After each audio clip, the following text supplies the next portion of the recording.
NewsTribune sports writer Chris Yukas, and I'm here with NT sports editor Kevin Klum. Jared Bell is inactive this week. Today on NT Prep Preview, we're going to recap Saturday's Colmoni Classic Finals and look ahead to Christmas tournament action around the area. The Mendota boys made some big noise Saturday with an overtime win over Fieldcrest at the Colmoni Classic Finals. Pretty big breakout game for the Trojans, wasn't it, Kevin? Yeah, that's a really quality win for Mendota. Fieldcrest is a great program. They've won that tournament 3 years in a row, and I think it was 8 out of the last 10. So to dethrone Fieldcrest in the Colmoni is a huge step for them. And Fieldcrest is ranked number 10 in the AP poll. And so we'll see if Mendota might get some votes when the poll comes out after the new year. Also at the Colmoni Classic, St. Bede took third place with a 59-47 win over Plano. Joey Pischke led the Bruins with 16 points and 11 rebounds, and Bureau Valley edged Hall 68-66 on Frank Giebeck's floater at the buzzer to take the 5th place game. This weekend there's going to be a lot more, and coming up for the rest of the year, there's going to be a lot more tournament action around the area for hoops. Talk us through a little bit of holiday bracketology, Mr. Klum. Well, as you can see here, there's lots of brackets to go through. Starting on Saturday, we have the Plano Christmas Classic. Expanded to 24 teams this year. Mendota's the 4th seed. That's the highest local seed. Princeton and Ottawa also in that tournament. Lady Bruin Christmas Classic begins on Saturday as well. Mendota, the top seed there. I think they would have a good shot at winning that. You also got Fieldcrest, St. Bede, Henry, Lamoille, Princeton. A lot of local teams in that tournament.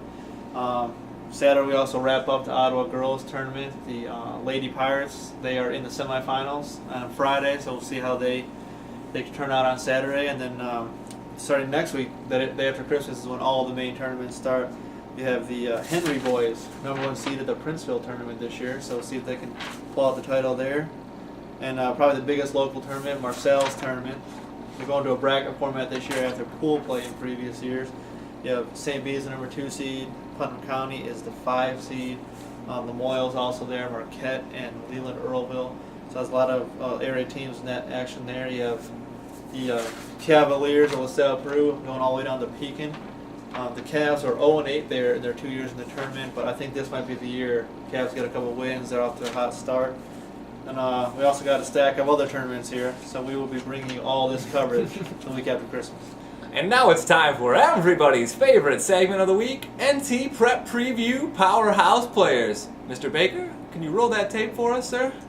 Powerhouse Players of the Week. Powerhouse Players of the Week.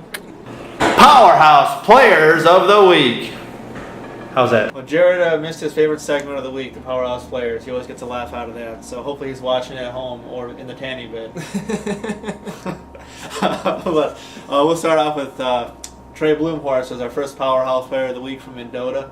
The Trojan senior led the Mendota to the title at the Colmoni Classic with 20 points, 12 rebounds, and 4 blocks in the championship game, and he was named the tournament MVP. Also at the Colmoni, we have Fieldcrest senior Brady Sanders had a big tournament. He reached 1,000 points on Friday night, only the 5th Fieldcrest player and the boys player to do that. In the final, he scored a game-high 22 points, but the Knights came up a little bit short. And last but not least, we're going to turn to the prep bowling lanes for Caitlin Pinkiller Paget. The Hall Junior had a whopping 768 series, the 10th best in state history for the IHSA girls, as she rolled games of 257, 265, and 246 in a win for the Lady Devils over St. Bede.